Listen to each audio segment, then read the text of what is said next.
Hulikam ang tangkang pang-aagaw ng dalawang lalaki sa Certificate of Candidacy ng isang mayoral aspirant sa Himamayla, Negros Occidental.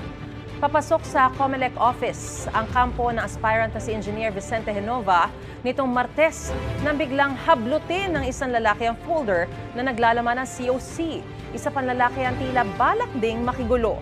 Mabuti at naawat ng kasama ni Genova. Nabawi ang COC at agad ding umalis ang dalawang lalaki. Nakapag-file din ang kandidatura si Genova.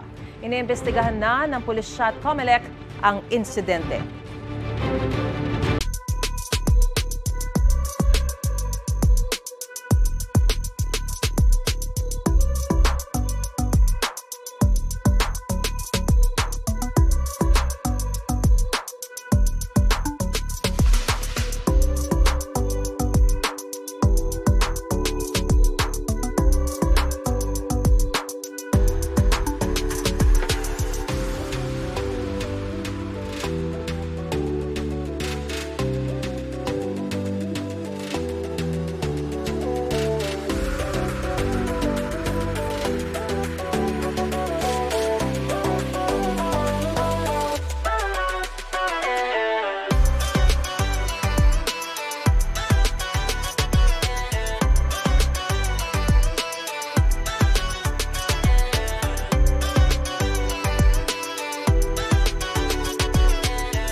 Mga kapuso, para una ka sa mga balita, mag-subscribe sa GMA Integrated News sa YouTube. Sa mga kapuso abroad, subaybayan niyo po kami sa GMA Pinoy TV at sa www.gmanews.tv.